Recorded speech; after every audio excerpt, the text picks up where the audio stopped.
Welcome to another episode of Listen, Learn, and Love, hosted by Richard Osler. My guest on today's podcast is my friend Dr. Scott Braithwaite. Welcome to the podcast. Thank you. Thanks for having me. Scott has a PhD as well as a master's, I believe, in clinical psychology from Florida State, a BS in psychology from BYU. He is here at BYU. We're in his office, and we're going to talk about a couple key topics that he's recently shared. One is about faith, a presentation titled Help Mine Unbelief. He talks about the Fowler stages of faith, and also we're going to talk about suicide, a presentation that he has called Chase Darkness. As our listeners know, these are two tender topics that we often talk about, and Scott has some great clinical expertise and professional expertise on both of these topics. We referenced Scott in a podcast, episode 144. Janice Spangler talked about faith, and it's our highest listened podcast with over 10,000 listens just on SoundCloud. So that's probably 30,000 listens total. And I wanted to get Scott on the podcast because he has some real expertise here. Is that a fair introduction? Yeah, that's great. Will you tell our listeners what you do here at BYU? Yeah, so I'm a professor of clinical psychology. And so as a professor, I teach, I do research. A lot of my research focuses on marriage, how to both prevent problems in marriage, and then how to make sure that we get our best interventions out to the people who need them. But also I have training and do research in preventing suicide as well. That's great. How long have you been here at BYU? It's been a while now. I got hired in 2010, so it'll be 10 years here pretty soon. You don't look old enough, Scott. Oh, You've been thank here you. 10 years. Scott and I have something in common. We've been bishops in our wards. I've been a YSA bishop, been released for a few years, and Scott's just completing a bishop assignment in his own ward. So thank you for your service. Oh, thank you. Let's just dive right into these two topics. Let's talk about Help Thine Unbelief, the Fowler stages. And I'll kind of just turn it over to you to talk to our listeners. Yeah, so sometimes I think when we talk about faith crisis, you usually hear from incredible scholars, people like Richard Bushman and Spencer Fluman, and they do such good work, and I'm so grateful for it. The thing that I feel like maybe is missing a little bit, or something that maybe I could make a contribution about, is just the psychological aspect of this. Because when it comes down to it, a faith crisis is often about expectations that we have and those expectations not being met. Like that's, I think, often what's at the root of it, is that we have an idea that the church should be a certain way, or the narrative ought to be cleaner and tidier than sometimes it may be. And so trying to understand that and trying to illuminate how we can think about that in a way that allows us to have faith that is vibrant and flexible and alive, I think is really valuable. The way that I think about this is through just this concept that I call simple stories. I think that as human beings, we crave a couple of things. We crave group membership. We want to be part of a group. We want to feel like we belong. The second part of it, though, is that we really like things to be clean and tidy. And so anything that happens in life, anytime that we're in a social interaction or something, there's always two parts to that interaction. There's the facts, I guess you could say, and then there's the stuff that we make up about the facts. But we don't see those two parts. We tend to just believe the story that our mind creates, and that story tends to be simple. It tends to imagine other people in a way that's not very complex. And sometimes it can be a little bit self-serving. And so just an example of that would be if you send a text to someone, and they don't respond back for, let's say, an entire day, you'll start to tell yourself stories about why they're not responding. And they could be something along the lines of, well, they don't like me, or they're intentionally trying to, mess with me, or something like that. That's the story part of it, right? And often when we get the full picture, we're kind of like, oh, I might have defaulted to something that was more negative or more problematic than may have actually been true. That's what psychologists deal with. And I think that this definitely happens when it comes to matters of faith, that a really common narrative that I hear, kind of both in my experience as a bishop and then also just as a psychologist who ends up dealing with these issues, is someone who comes in and says, I grew up my whole life in the church. I did everything the way that I was supposed to. I went to seminary. I was a star student. But then I hear about that Joseph had more wives than Emma, and it's the first time that I'm hearing it. I'm in my 20s, and I'm really, really upset because it feels like the church has been intentionally misrepresenting the whole truth, and it really bothers me.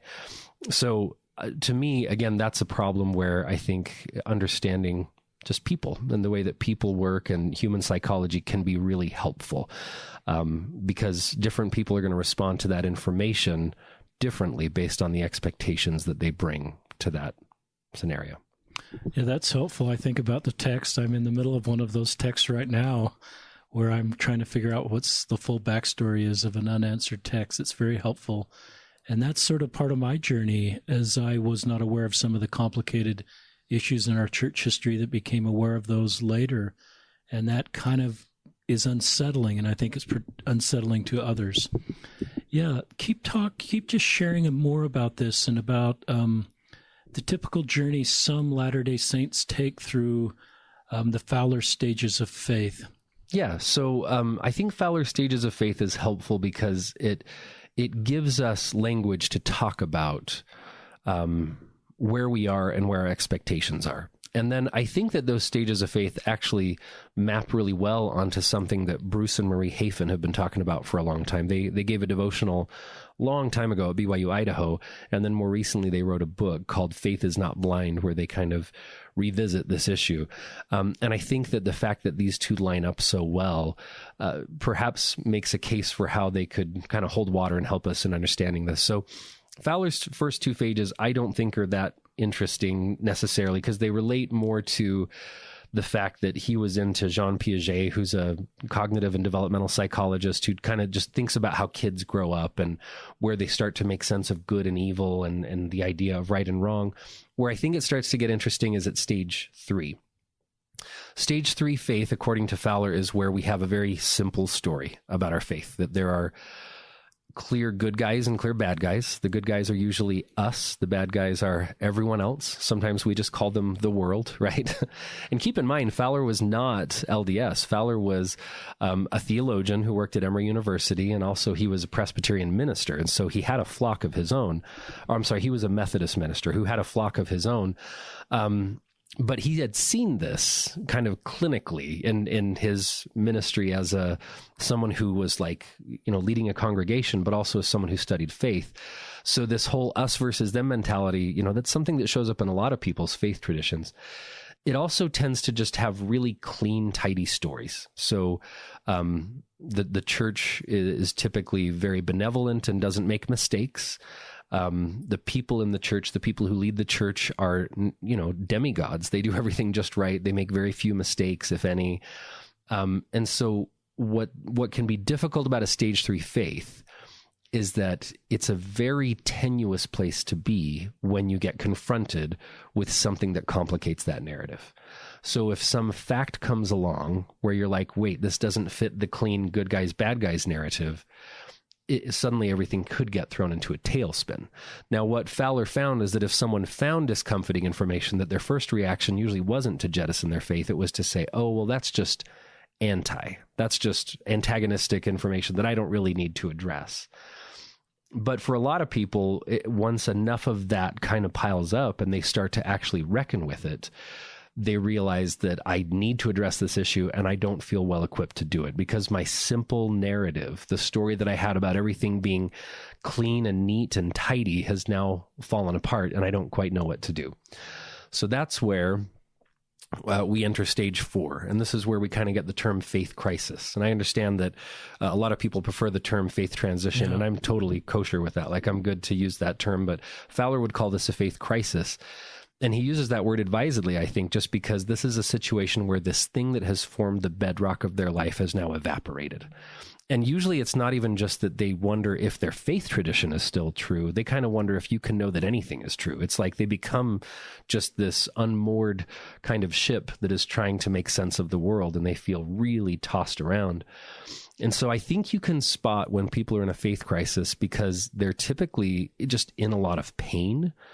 They won't always talk about it as being in pain. They'll often be a little bit thin-skinned. At least it will seem thin-skinned maybe to someone who's still in that faith tradition, because when we kind of like promote the narrative in a church meeting, they'll kind of be like that, but that's not quite right. Like they'll kind of want to give voice to the fact that that narrative's not working for them anymore. But I think understanding that that's their experience makes it easier to have compassion for them, because they're not mean-spirited, evil, antagonistic people. Like Elder Uchtdorf taught us, they're not just people who want to sin or who are trying to find a way out of faith. They're in a lot of pain. And if there's anyone in that room who needs to be loved and ministered to, it's this person who's in a lot of pain. And the only way typically that they'll express it, though, is just how this prevailing narrative just doesn't work. What I think is, to me, it feels sad, although let me be just really clear up front that people who leave our faith tradition, I really don't think that they're these terrible people or people who just want to sin or that they're lazy or any of those things. I think that they are often some of the best people that I know, and I really love and respect them. But what I think can be really painful is if you stay in a straight stage 3 mindset that's very binary, where there's just good guys and just bad guys. But during that next phase, this transition of faith, the stage 4, that they leave their faith tradition, and instead of kind of becoming more nuanced, they stay in that stage 3 mindset. It's just the good guys and the bad guys change. So then the faith tradition, those people, the church becomes the bad guys. And everybody who's kind of revealing the ugliness of that faith tradition kind of becomes the good team, right? It's interesting. So they end up staying in a very binary stage 3 worldview. They've just kind of switched teams, because I don't know that they're going to find as much relief from staying in that kind of binary mode. And so even though they're out, I think that they're still out, but experiencing a lot of pain, or at least that a lot of their kind of experience around issues of faith is just so negatively charged that I don't know that that's good for anyone. So agreed. Yeah. So what Fowler, I think, kind of hopes for is that instead of staying in stage 4, where you just feel unmoored and really adrift, that hopefully you can move into what he calls stage 5. And stage 5 faith is one that tolerates complexity. It can live with ambiguity. And in some ways, I think it's just comfortable with the idea that faith is faith. I feel like it's easy sometimes for us to get into the habit of describing faith as being perfect and pure knowledge. But one of our most foundational texts, Alma 32, makes a really clear differentiation between what it means to have faith and what it means to have perfect knowledge. And sometimes I think in sacrament meeting, we bear testimony as if we have perfect knowledge. And perhaps some people do. I don't. I have faith, right? I have faith. I really hope for things that I can't yet prove, but that I believe are true, that my experience and the spirit within me makes me believe that they're true. But I don't know in a perfect way. I haven't seen God, but sometimes that almost becomes the standard of what we have to say when we bear testimony. Stage 5 is comfortable with faith. It's comfortable with what Hebrews says and what Alma says, that it's an assurance of things that we hope for which we don't have evidence. And so stage 5 faith doesn't necessarily resolve every issue that someone has, but they get to a place where they're more settled with the fact that maybe I don't get clean and tidy answers to everything about faith. Maybe I don't get that to everything in life, right? And so stage 5 faith is a little bit more, I think, in line with what the scriptures teach about faith. But perhaps sometimes as a culture, we drift away from that and we talk about faith as if it's perfect knowledge. And then stage 6 is kind of his last one. He says very few people reach this stage. It's like your Martin Luther King Jr.'s, your Buddhas. These are people who are unusually settled, and they kind of devote their life just to trying to bring about some important social cause or whatever. I think 3 and 4 and 5 are the ones that most of us experience. And Fowler would say that he thinks that most faith traditions and most people within those traditions spend most of their time and their life in stage 3. From my perspective, I think we just generally as a body of people, most of us were pretty contentedly in stage 3 until the advent of the internet. And I think that the internet disrupted that equilibrium and made it so more people needed to reckon with these issues. And although that's a painful thing to do, I don't know that it's a bad thing for us to do. So that's very helpful. A couple questions come to mind. Are these progressive in the sense it's better to be in 4 and 5 than 3? Or they, because they have higher numbers, and sometimes we assign progression, or are all meant to be the same and not meant to judge people in different stages? I think it's an interesting question, because I suspect that Fowler would kind of say that there is a progression to it. I know that Bruce and Marie Hafen in their taxonomy, they call their 3 stages, I want to make sure I get this right. I think that they call it simplicity is like their stage 3, complexity is their stage 4, and then the simplicity beyond complexity is their last stage. And at least in the devotional that they give, that they talk about that it probably is better to step up to more complexity, simply because simplicity puts you in a position where you are vulnerable. Because if you have a very clean and tidy story that's very perfectionistic, it's likely that story will be unsettled, because we live in a fallen world with complexity. Our religious, church institutions are mediated by wonderful but human people. And as a result, you're going to see some human fingerprints, even on divine manifestations. And so perhaps there is something good about moving up toward complexity. I'll tell you my own view on that. It's that if someone is in a stage 3 place, I'm in no hurry to try to unsettle them or shake them up. I don't know necessarily that I'm doing good work if I do that. But what I find is that people will naturally move and make progressions at the time in their life that it's right. And I'm eager to be there to help them through that transition so that they can have as much support and love as is possible. But I'm not one who's ever trying to go and rattle people's cages and make that happen, because I don't know that trying to introduce that when it's not happening naturally is going to be a helpful thing to do. I like that answer. Talk about if I'm a priesthood leader, a Relief Society leader, or have stewardship responsibility, and I'm working with someone that's a stage 4, and I'm a stage 3, whether I know it or not, and and I'm guessing that I may lack the tools of a stage 3 person to help a stage 4 person at times. What advice would you give to people that perhaps are trying to meet the spiritual needs and create space for stage 4 people? Yeah. I think the most important thing that you can do when someone is experiencing a faith transition is spend time with them in a way that you don't have an agenda that you're trying to push onto them.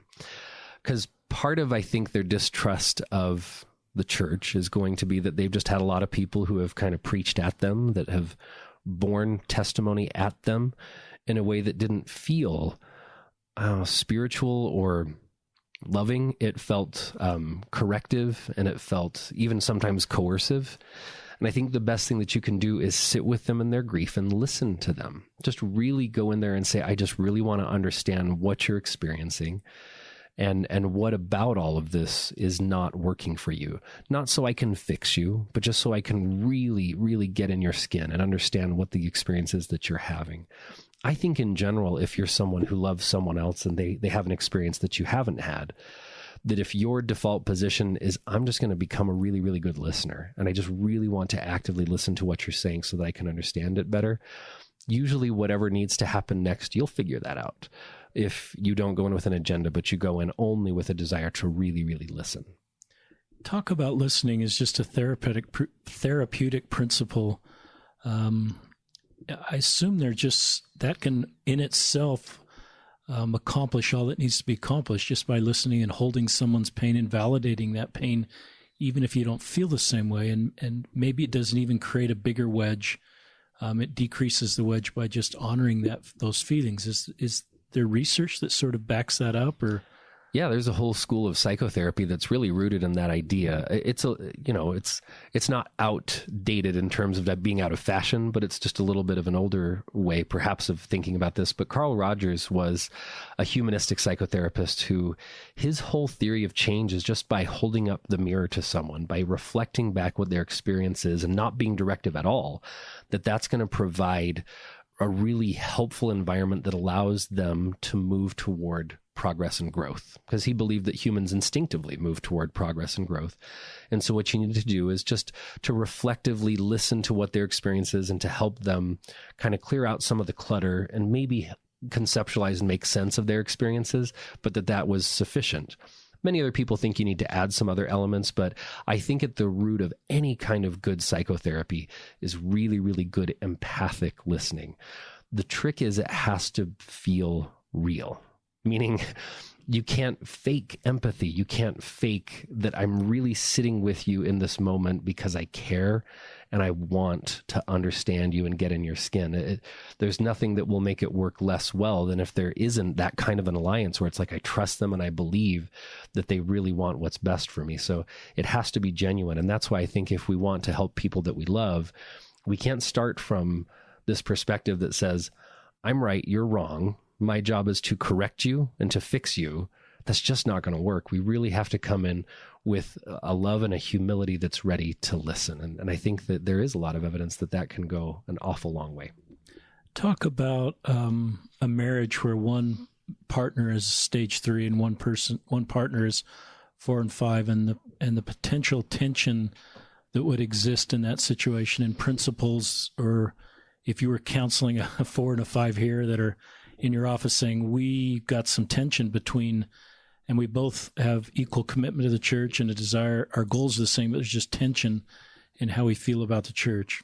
Yeah, not an uncommon thing for me to see in my practice. One of the things that's helpful, and part of the reason why I like to share the stages of faith, is because if we don't understand that we're in a different place, if we don't understand that we really have a different worldview when it comes to faith, then what we're going to do is we're going to talk past each other. Because let's say I'm the stage 3 person. I'm going to say, look, everything in the church just works. So what you need to do is just start reading more and praying harder and being more obedient. And all of this goes away, right? Because that is their way of seeing all of this. And I certainly do think that there's something good about trying to stay close and connected to God, but your reasons for doing that might be different if you're in a stage 5 place or a stage 4 or a stage 3 place, right? Here's the other thing that I would bring up about that. I don't think once you've left stage 3 that you're going to go back. And I think a lot of times someone who's in stage 3, where there's these clean stories and this black and white worldview, they kind of just say, hey, come back. Wasn't it great when we were in the same place? Can't you just come back with me? But I think once that genie's out of the bottle, you don't put it back. That really the best way forward is perhaps to reach stage 5, to where maybe we don't have the same simple story that we did in stage 3, but there's still room for faith. There's still room for us to have faith and to find that common ground of faith, even if we may see the story of our faith just a little bit differently. So I try to help make sure that we can illuminate like where they are and how those assumptions about where they are potentially kind of like sowing these seeds of conflict, and that we're not likely to get anywhere. So in that situation, I just really want them to try to understand where the other person is and see what common ground we can find. Again, I'm probably not inclined to push someone in or out of their stage of faith. That's just not what I'm going to be doing as a clinician. But I will try to say, I wonder where the common ground is here, where it is that you two can find that you both feel like you're living with integrity, but also really happy to be together. And that can be a tricky thing to do. Yeah, I mean, if I'm speaking for stage 3 people married to a 4 or 5, that partner may want to talk about the warts on our history, or a conference talk that's unsettling, or a past thing a leader has said that we wouldn't say now, and a stage, and maybe I've got this backwards in my mind already, a stage 3 person doesn't really want to hear that, or and so sometimes it's hard to find boundaries, just where you can find common things to talk about without triggering each other. Yeah, it's true. I think in stage 3, when we talk about issues that are not, that don't fit the tidy narrative, it can feel threatening, it can feel aggressive. Sometimes that's what's so hard, I think, for folks who are in stage 4, is just generally they feel alone. They feel like they don't have anyone to talk to because people say, hey, I just don't feel good about having that conversation with you. So sometimes having someone around who maybe has gone through this before can be a really helpful thing. Here's another thing that may not be generally applicable, but that I've certainly seen just in my own life experiences. So for me, my own kind of like questions about faith really, I think, came to a head when I was in graduate school. So we were in graduate school in upstate New York, my wife and I. And during this time, we were going to the church history sites nearly every weekend because we had family visiting. And so we would go with them, and the sister missionaries would be like, "Oh, it's the Braithwaites. Hey, Braithwaites." You know, they'd kind of see us and they knew who we were. It started to get us really interested in this. I think we'd been interested in a regular way, but we started to get much more interested in it. My wife got a book called Mormon Enigma, which is a biography of Emma Smith. And it's a really good historical biography. It's not something that was published through the church, but through an academic press. And so it was the first time that either of us had read something that was like not coming from a correlated angle. It was just trying to lay out the facts of the history. And as we read it, you know, she was kind of reading it to me, and I'm like, I'd like to read that too. So I was reading it. And as we were reading it and talking about it, I remember that we had this conversation where we were kind of saying to each other, to stay in the church, do you have to just either A, not know about this stuff, or B, know about it but completely turn off your brain, you know, or is the only choice that you have to go? And that wasn't, you know, we said that couldn't possibly be true. Like, if the church is true, it bears investigation. You can investigate it. And so we decided that we didn't want to turn off our brains, and we didn't want to not know about our history. So we decided that we'd go all in. And so that meant a long period of time where we were reading everything we could get our hands on. We'd read all the biographies. You know, you wouldn't just read Rough Stone Rolling. You'd read No Man Knows My History, and you'd read, you know, all of the different biographies. So you really have a sense of what's going on. I get that I might be weird in that way. Like, as a college professor, that's kind of my way of coping and handling things. But having gone through that experience, when I looked at things really up close, when I got not just to what people said about the book, but when I read the book and when I got into the details and I looked at the sources, there was nothing in there that I feel compelled my belief. There was nothing that said, you absolutely have to believe this. Nor was there anything that said, you absolutely cannot believe this and have integrity. And so for me, that was a really important place to get to, where I think that I came through that experience really having faith, but it was a different faith than I had. It wasn't so much that stage 3 faith anymore. It wasn't a simple story, but it's a faith that for me is vibrant and sustaining and that lights me up. I love it. I love this church. I love the gospel, and I have a testimony. And I don't think that knowing about those things limits that. I think the most dangerous place to be, though, is where you just have a little bit of knowledge, where you just have enough that there's kind of this innuendo of like, oh, I'm uncomfortable because I've heard a little bit about Nauvoo polygamy and it just makes my skin crawl. Richard Bushman once, when he was talking about this issue, he said, I think if you have a concern about the church, go all the way in. Don't go in just to the level where you hear what other people have said about it, or you've listened to a couple podcasts and now feel like you know everything you need to know. Go all the way in. He's like, because I think if you do, there's reason for faith. There's reason that you can walk out of that with faith. And that's my experience. And so to some extent, if people are in a different place, I'll try to figure out how open they are to really exploring this together as a couple. Because my wife and I went through this experience together, and it made us stronger and more aligned, and people who I think have a lot to offer because we've looked down the barrel of what seemed like scary issues, and they don't feel scary to us anymore. I've seen other couples where one has gone through a faith transition and the other hasn't. Usually the one who went through it said, I didn't want to drag my spouse through the mud. It just made her or him uncomfortable, so I didn't want to do that. But then they end up miles apart. And so I think that to some extent, if you have questions and concerns, not trying to shield your partner from that is maybe a good thing. Maybe it's a good thing to be able to walk this path together the whole way through, and not to wait until you have such a chasm between you that you're not sure how to bridge it anymore. I think that might be a good way to go. I feel like going forward as a church, we're going to do a better job at raising these issues before it comes to the moment of a crisis for someone. But right now, we're in this transitional phase where figuring out how to navigate that as a couple can be really tricky.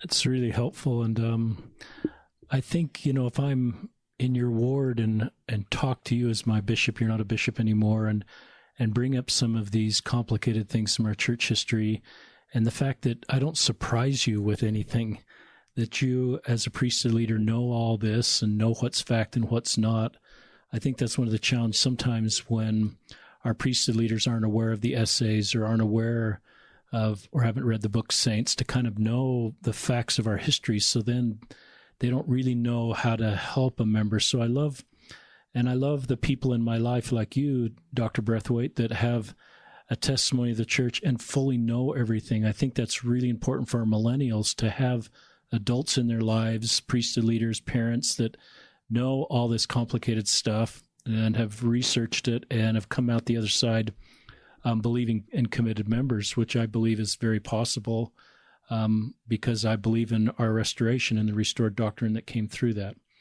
I want to talk about suicide, but I just want to see if you have any more thoughts you want to share on this topic. Because we could do a 2-hour podcast just on this. Yeah, no, I'm sure we could. No, I agree. I don't know that you have to go down the exact road that I went down where you just read everything you can get your hands on, although that's a great way to go. But I think if especially as leaders in the church, we're familiar with the gospel topics essays. Yeah, that's probably, it's an important thing to do. Great and important talk by Elder Ballard. It's been a few years ago now that he gave it, but he essentially said that the game plan that we've had for so long, we need to shift. It used to be that we would just, if someone asked a hard question, we would say, don't worry about that, or we would bear our testimony to avoid having to engage the issue. He says those days are gone. Now we need to know our stuff, and we need to engage in these questions that people have. We need to dignify their doubts and make sure that we give them not the message that having those questions makes them bad, but that those are reasonable, thoughtful questions that deserve a thoughtful answer. And I think that making that transition is really important for all of us to do. I like that. And you priesthood leaders or young men's, young women's leaders that are listening, I like what Scott said, is that maybe all you need to do is just know the gospel topic essays. I haven't done what you've done as far as read all the primary sources of everything. I'm pretty comfortable with the general narrative and stay a believing member, but I really like what your suggestion is, and I love Elder Ballard's talk. Gone are the days, I remember that very talk, and I've thought about that from a parent standpoint. Any thoughts for parents? Is there, we've kind of talked about this from a leader standpoint, but if you've got parents, when do you start talking about gospel essay type topics to your kids at home? Or do you just say that's the church's job? I definitely don't think it's the church's job. I didn't think you'd say that. I also don't think that, the way that we're moving, and I think it's a wonderful thing, is that we're home-centered and we're church-supported. And so I think that really matters when it comes to these types of issues. I think if people stay up to date with, like you say, the church is putting out wonderful resources, like not only the gospel topics essays, but the saints books that are coming out. And I think if you read these as a family, if you incorporate them into your study at the right age and at the right time, there's nothing, I don't think, about what you learn that is so problematic that you need to shield anyone from it. I've said before, and I think that it's true, that I don't think that a hat and a seer stone is any more bizarre than an angel in gold plates, right? Like it's all fantastical stuff. That's what makes it miraculous, right?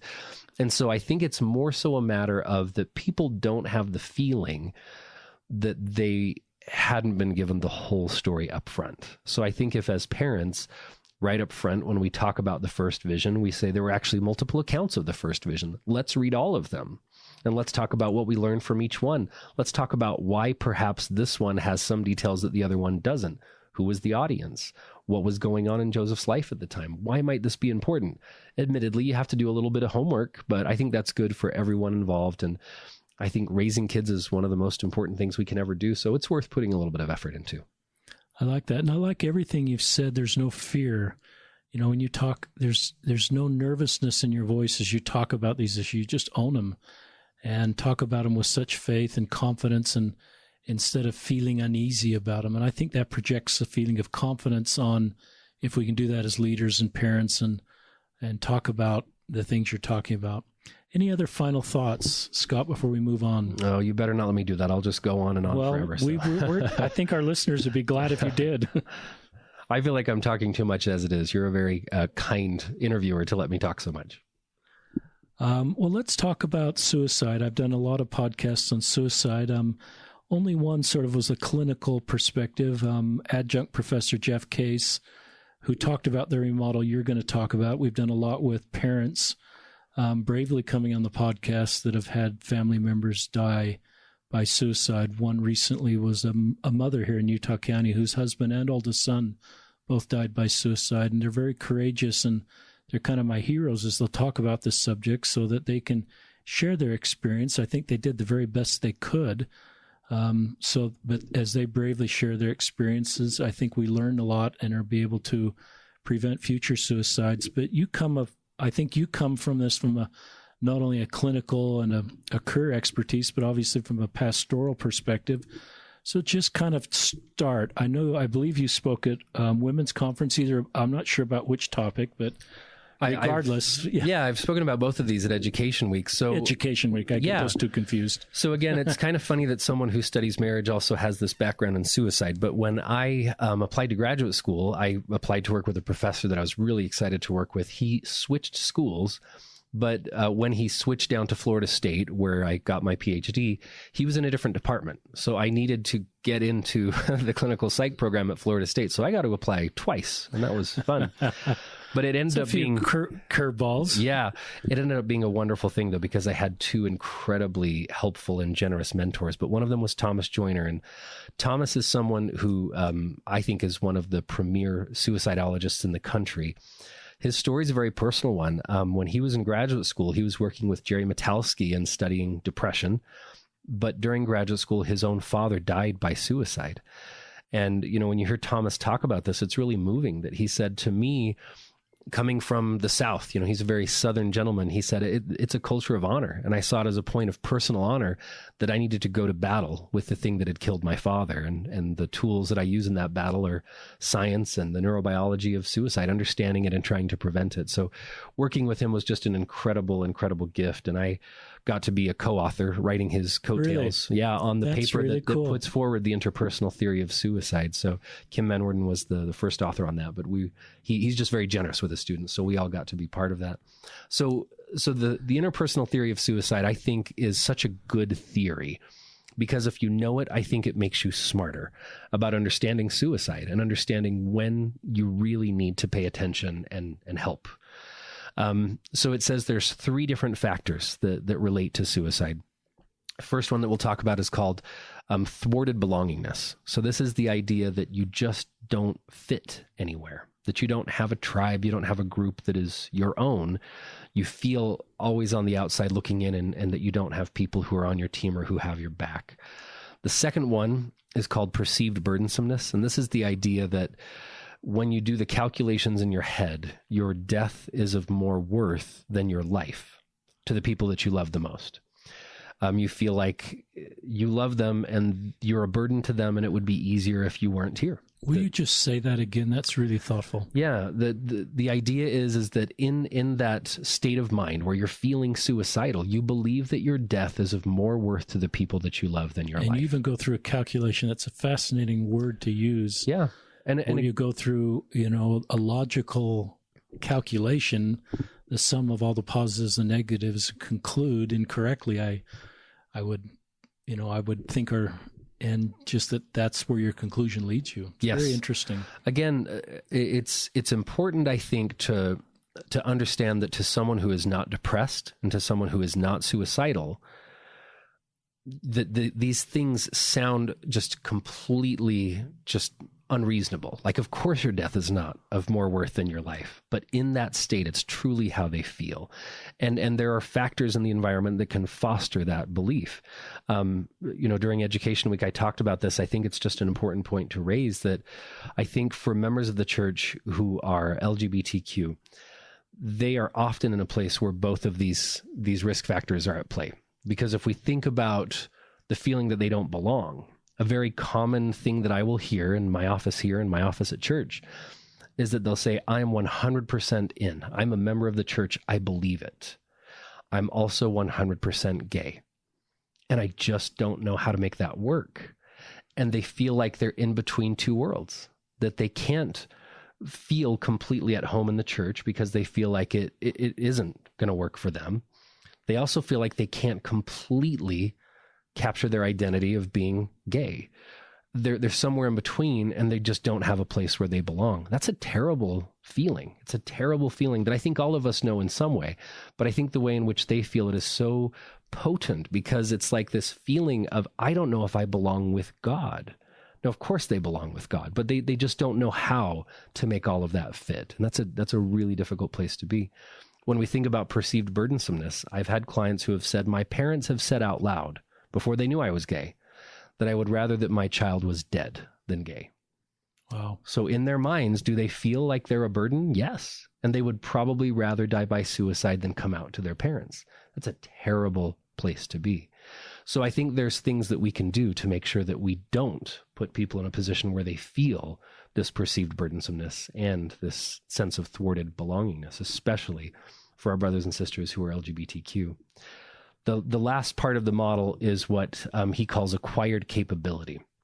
And this one's a little bit harder to talk about, but the idea here is that suicide is such an unnatural act. It goes against every impulse and instinct that we have, that to actually enact lethal self-injury, you have to develop the capacity to do that. You have to develop a fearlessness about pain and about death.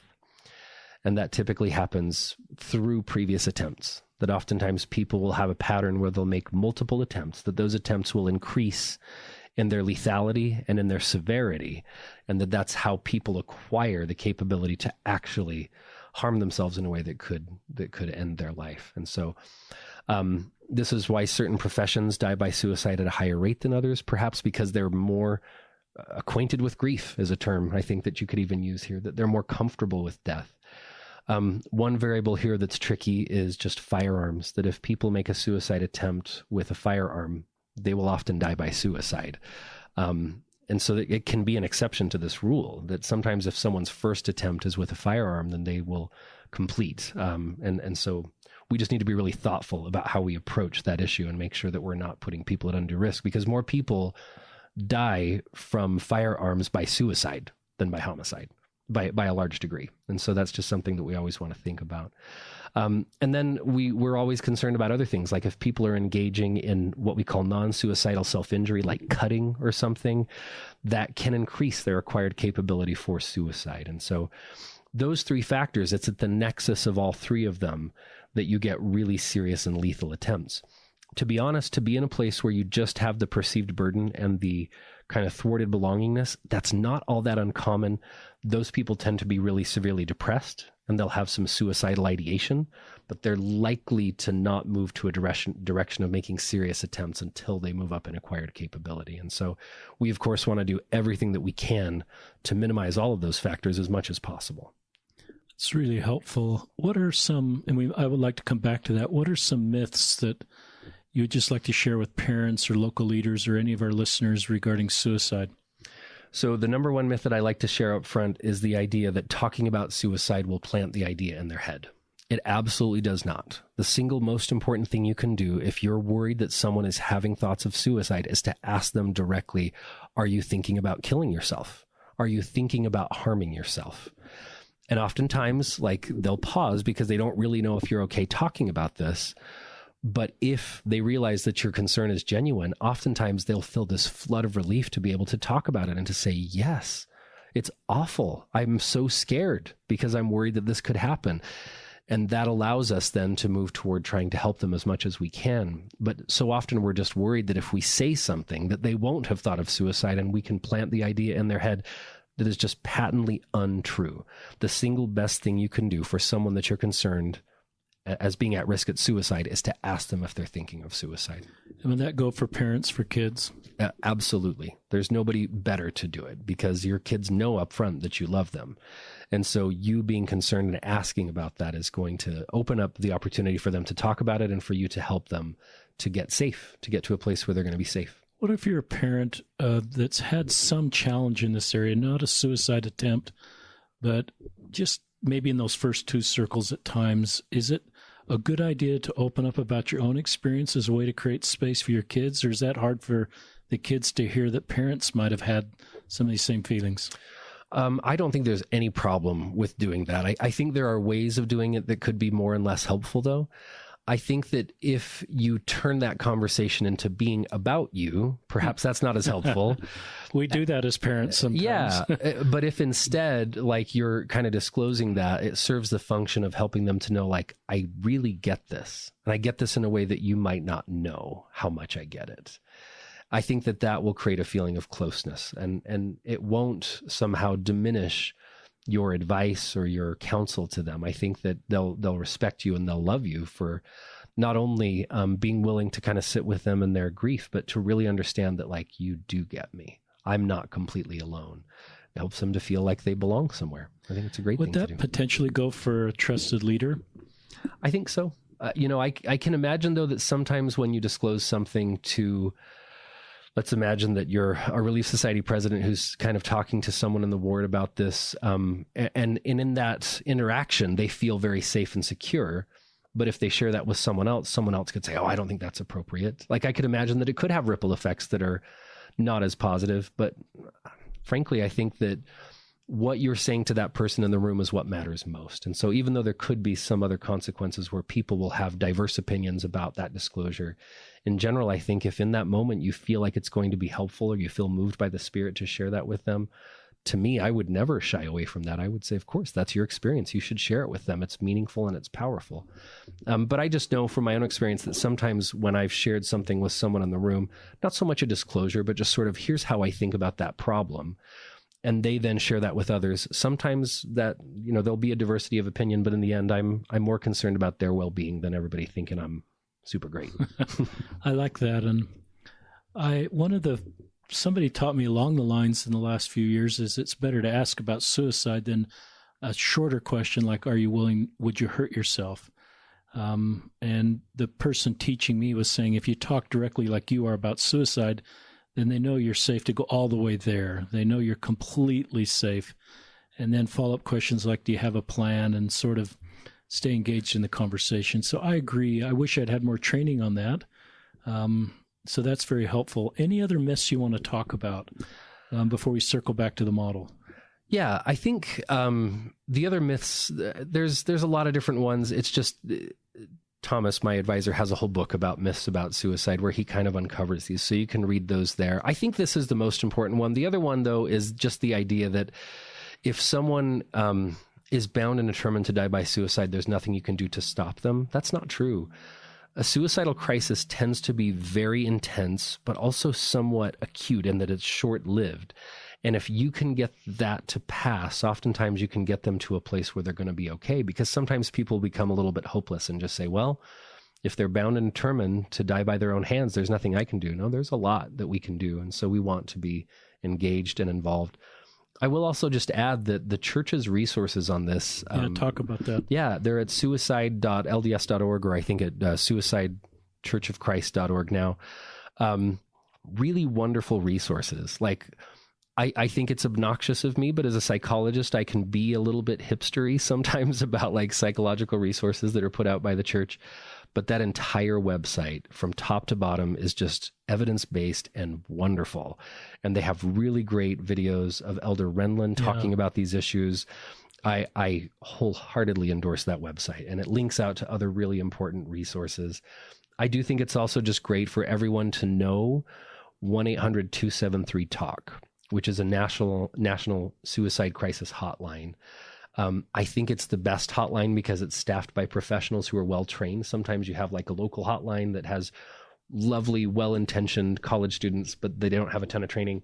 I really prefer 1-800-273-TALK, just knowing that, so that if someone is in a crisis, that you can kind of help them. But in general, if you really feel like someone is at imminent risk to fatally harm themselves, you should connect them with resources. Maybe help them get to the emergency room, or maybe, get their parents involved right away. You don't want to become the junior cadet therapist that's going to try to walk them through it. You want to connect them to helpful resources.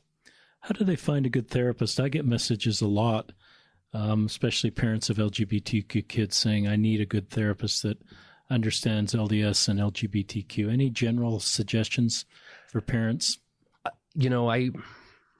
I always worry about saying this a little too openly. I'm someone who can be very skeptical of my own profession. I think that there's a lot of variability in the quality of clinicians. And so in general, I tend to prefer that someone gets a referral from someone that they trust. And if you don't know someone, contact me. You can email me and I'll try to give you a referral to someone that I trust or someone that I think you can get really good clues as to what they trust. There's just not a lot of, I just think it's best for there to be a referral if that's at all possible. I like that. That's a great answer. And I think it's the same answer for a priesthood leader that's looking to get, I had times, that was probably one of the hardest things thinking back as a priesthood leader when I recognized that YSA needed clinical skills that obviously I didn't have, and getting them to the right kind of therapist was a very difficult journey for me. Yeah. At times I didn't ever have I finally found some really trusted people, and maybe like you said, they often didn't have the expertise, but I relied on them as part of my team to get to the right kind of people that could help them. Definitely.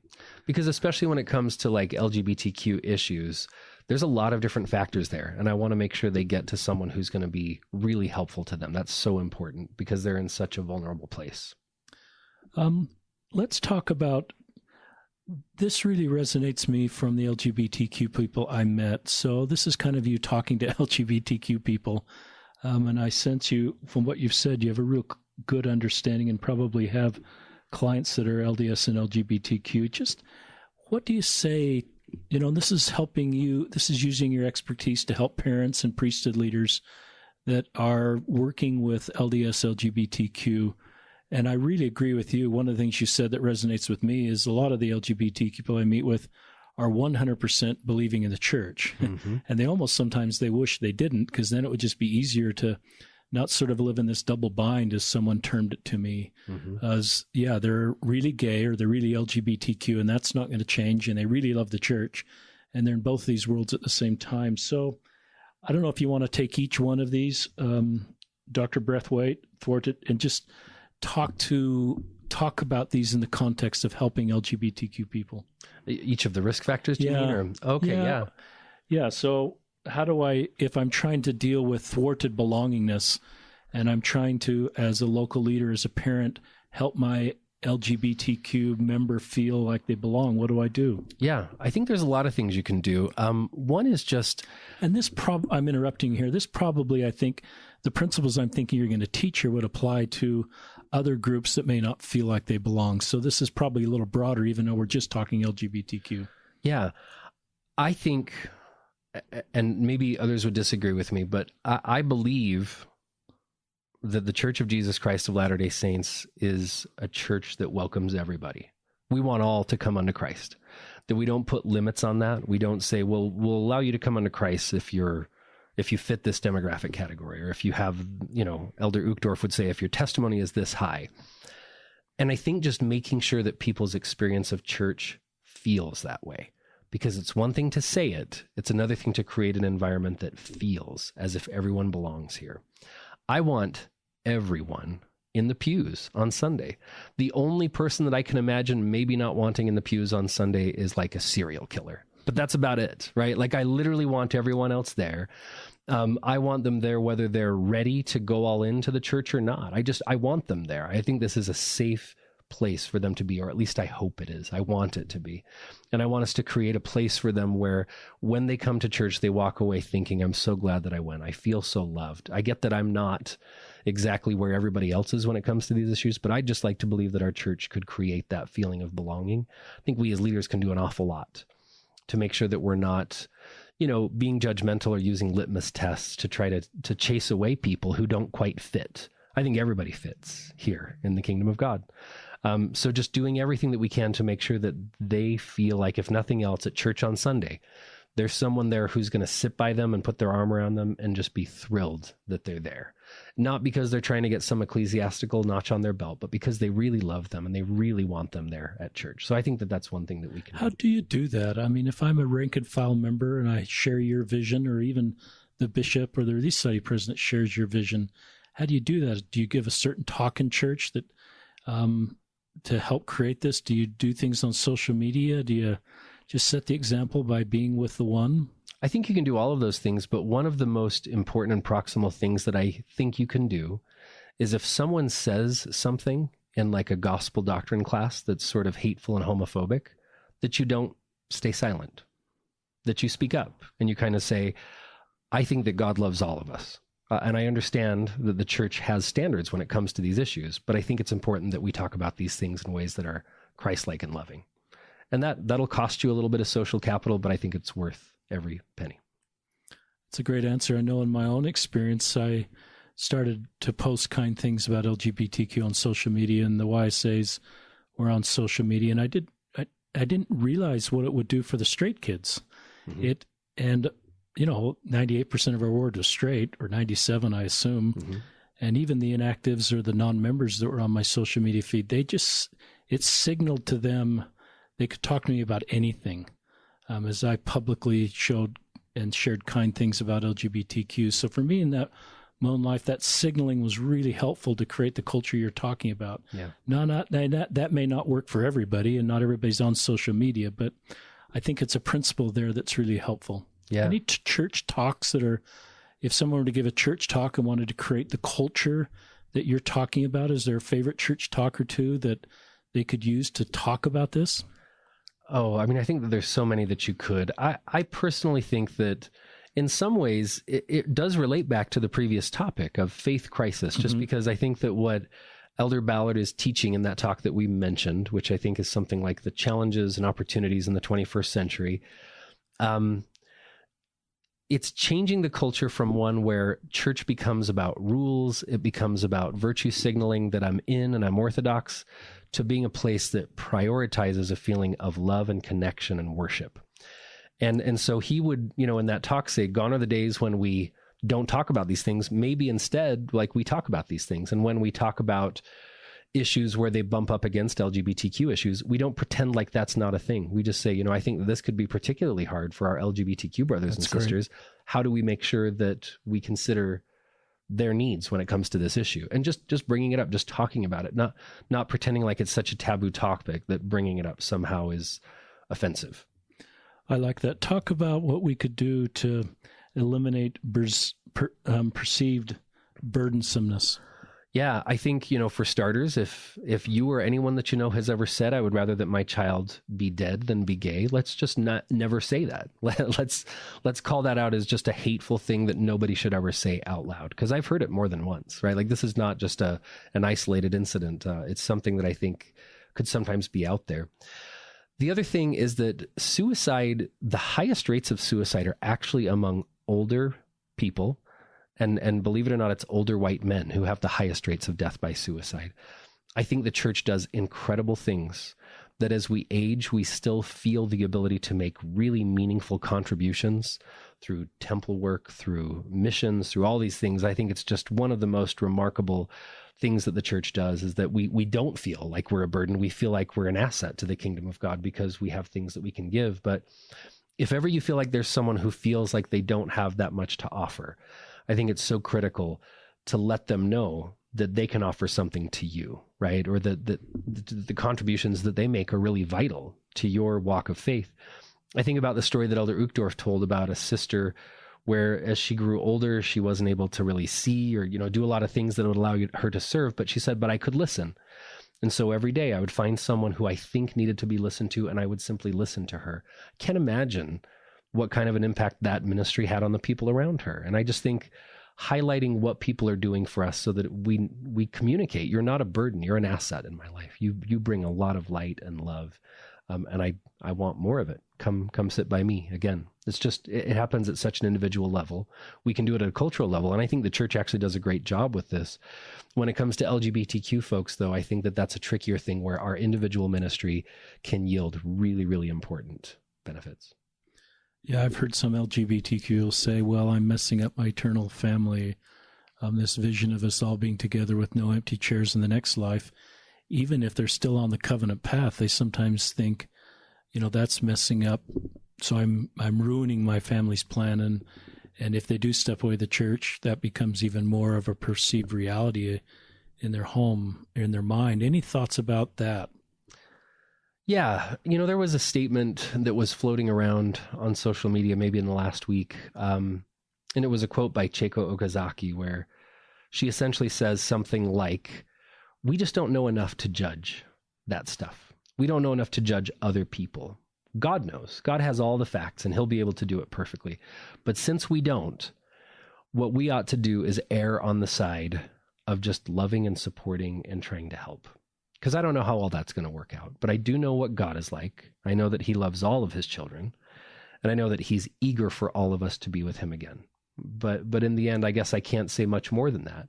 So I know that the most important thing that I can do is not to say, oh, you're doing this or that wrong. You're crossing this or that line. But I can love people and encourage them and support them. And if I just make that my job, and I don't worry too much about who's in and who's out and who's going to be in the chair and who's not, but instead I just love and support and try to make sure that, well, no matter where you are, you're part of my family, and I want you with me. Maybe that's the most important thing we can do. I love that. And I think I've seen that on my Twitter feed. And I did a tweet yesterday sort of along those lines. There's no scarcity of salvation. There's no scarcity of exaltation. Mm-hmm. Christ taught that in the parable when he fed the multitudes. There was always plenty. And I think we do get too concerned about who's in and who's out. And to me, getting to heaven is sort of reaching out and bring everybody with me versus trying to sort of isolate myself into this perfect person. To me, heaven is my relationship with other people. Two final questions that come to mind. One is talk to family members, parents that have lost a child to suicide. That's a whole nother podcast to sort of take away their pain and their burden. And then the second one, well, I'll do that one, and then I'll see if I can still remember the second one. This is just you talking to family members that have lost someone by suicide. Yeah, I think that the most common thing for those family members is they'll always go back in their minds and say, what if I had just done this differently?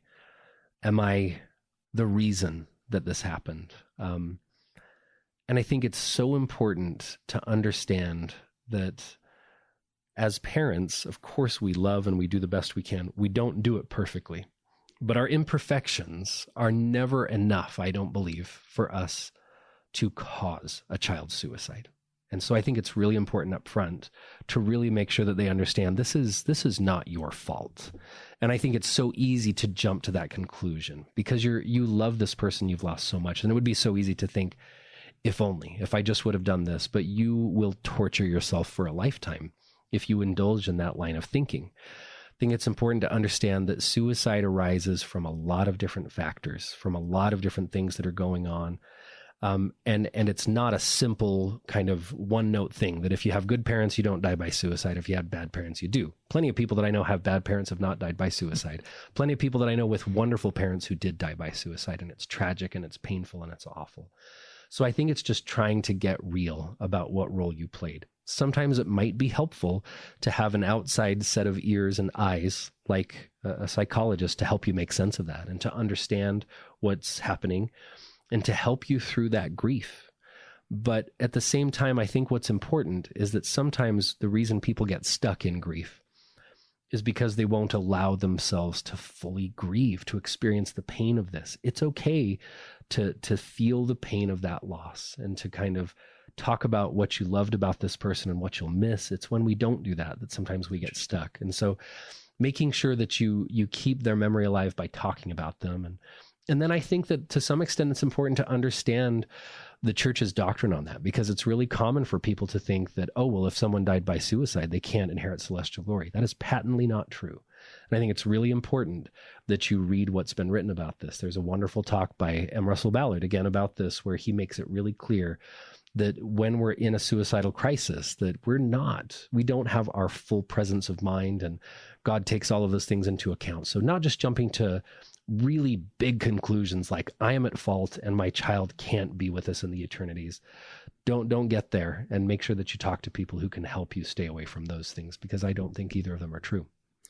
Talk to people that are suicidal right now for just a minute or two. People, when they're suicidal, I think the biggest thing that happens is it's sort of like if ever you've passed out, sometimes it feels like your vision closes in and you just have this one narrow window that's open in the front. But it feels like that with everything in life. You feel like you're in this terrible, terrible pain, and you can't imagine that you will ever experience joy again. You just believe that's not possible. A lot of times when you talk to people who have made really serious attempts but survived them, when you try to understand their attempts, they just say, I didn't want to die. What I wanted was for this pain to stop. And it felt like that was the only way that I could make it happen. So what I would say to people who are currently suicidal right now is that this won't last forever. This won't be your fate, that you will always feel this way. If you can connect yourself to people you trust who love you, they can help lift you out of this. It's not going to be easy. It's going to be hard. And this feeling will persist to some extent, but the acute pain that you feel right now that makes you want to escape, it does not last forever. It never has. It never will. And if you can just reach out to the people around you who love you, even though you think they don't, they do. They want to know about this. You're not a burden. They do care about you. They'll help lift you out of this. That's great. That's a home run answer from everything I know. And that's just filled with hope. And that's one of the greatest things I think we can give to other people is hope. The last question I'll ask you just came to my mind is, what's your favorite doctrine in our church? Is there one just core doctrine that is your favorite? It's a great question. There's so much that I do love about the doctrines of the church. If we go back to this idea of faith crisis, sometimes in that class I talk about how I think there's a big difference between kind of what I called cultural Mormonism. I named it that before we weren't supposed to say Mormonism. and doctrinal Mormonism. Yeah. In fact, I wrote that down. I'm glad we're circling back. Yeah. I never asked you. Because I think what I mean when I say the cultural element is I don't mean that we do funny things. We watch Saturday's Warrior and drink Sprite. Like, it's not so much that. It's more that as you grow up in the church and as you just listen to people talk, you get things in your head and you're like, that's what we believe. That's what's true. And I think some of it is, but I think it's important to differentiate between that and doctrinal Mormonism. So this is the canonized official teachings of our church. It's the things that we believe without any kind of reservation. And to me, I don't care as much about how much overlap there is between the two, but I think that the fundamental nature of those two things is different. I think cultural Mormonism focuses on rules. It focuses on group membership and where's the line and who's in and who's out and all of that kind of stuff. And to some extent, I think what for a lot of people feels painful about the church, it's that cultural element that is sort of people who are trying to figure out like, well, how do I fit in and how do they fit in and what's the rule about this? Whereas I think doctrinal Mormonism is vibrant and alive and living and awesome. And so it's so much of that I love about the church. And so if I had to pick one, I guess it's just that in most faith traditions, when they think about God and when they think about the eternities, they think of God often as being a singular male. Of course, we believe that we have heavenly parents and that we have a heavenly mother and a heavenly father. To me, I love that. And it just rings so true to my soul. The other thing is that we have heavenly parents who loved us so much that they didn't just want us to live in subjugation to them for eternity and to spend the eternities praising them. They wanted us to have everything that they have. They wanted us to rise to that level of exaltation. And again, to me, that rings true. With my own children, I want them to have everything I have and more. Because their heavenly parents have everything, they want us to have all that they have. And again, in my soul, that sounds just about right. We'll end on that. Thank you, Dr. Scott Braithwaite, Brother Braithwaite, Professor Braithwaite. Well, Bishop. Let's just call me Scott. I'm happy we'll to be call Scott. you Scott.